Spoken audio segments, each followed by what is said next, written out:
vlog lòng mặt hay vlog một đònទៀតចាដងចិត្តហួសថ្ងៃបុណ្យ Christmas ហើយទៅរំបានធ្វើអីរៀបចំអីនៅក្នុងផ្ទះហ្នឹងចាឥឡូវគឺយើងមករៀបចំដើមសាប៉ាំងព្រោះបុណ្យ Christmas ហ្នឹងគឺគេរៀបចំដើមឈើហ្នឹងឯងមានពើកាឈូក2ពើក្រហមទៀតហើយនេះគេហៅមិនបុណ្យដំណេរខ្មែរមនុស្សតកព្រឹកកាឈូក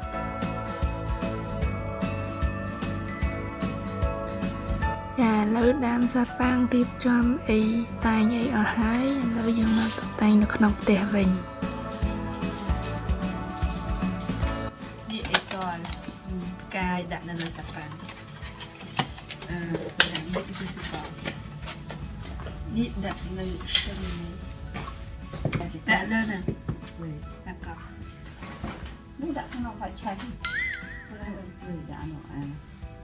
តែតែក៏មានអីទៅ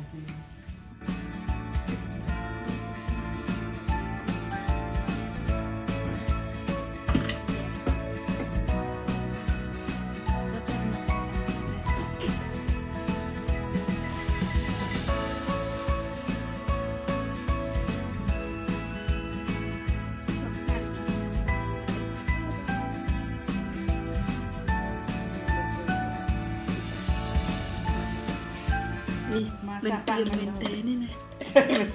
เพลิงนี่นะ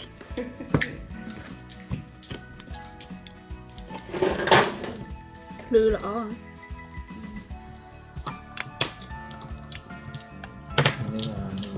เกมเมนไอเกมนี่นะเกมเมนอันนี้ไทย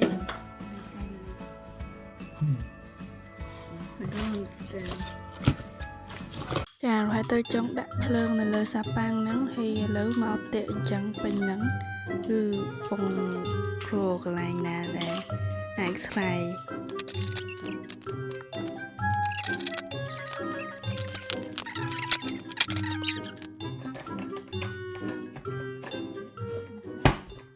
ចាឥឡូវស្រាយភ្លើងហ្នឹងហើយដាក់ពីលើសាប៉ាំងភ្លឺវិញហ្នឹងស្អាតហ្មង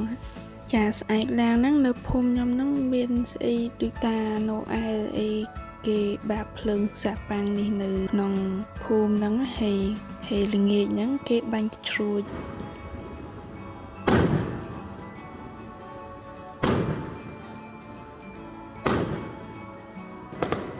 ចាវីដេអូថ្ងៃនេះគឺតាបន្តិចហ្នឹងទេអ